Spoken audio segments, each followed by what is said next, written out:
आज उमेदवारी अर्ज दाखल केला तर शिवसेनेकडून नक्की कोणाकोणाचे उमेदवारी अर्ज आज आपण इथे दाखल केले?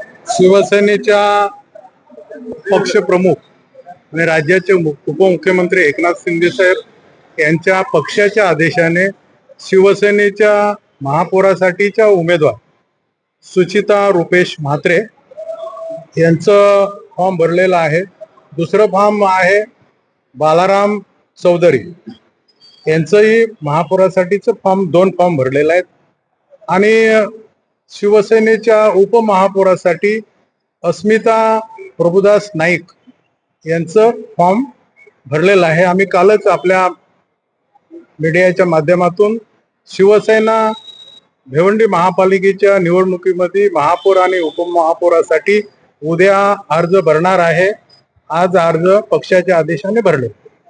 काय वाटतं आता ज्या पद्धतीनं परिस्थिती निर्माण झालेली आहे, भाजपाने उमेदवारी अर्ज दाखल केले, आपणही दाखल केले, अशा परिस्थितीत नक्की महायुतीतला तोडगा निघणार का हा तिढा वाढत जाणार? हा पक्षाच्या प्रमुखांचा विषय आहे. पक्षाचा आदेश होता, आदेशानुसार शिवसेनेचे महापौराचे उपमहापौराचे अर्ज भरलेले आहेत.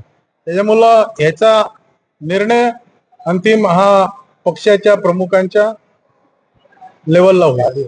ज्या पद्धतीने सुरुवातीपासून चर्चा होती की शिवसेना आणि कोणार्क विकास आघाडी यांनी कुठेतरी एकत्र येऊन ही निवडणूक लढवण्याचा निर्णय घेतला, अशा परिस्थितीत काय समीकरण दिसतंय?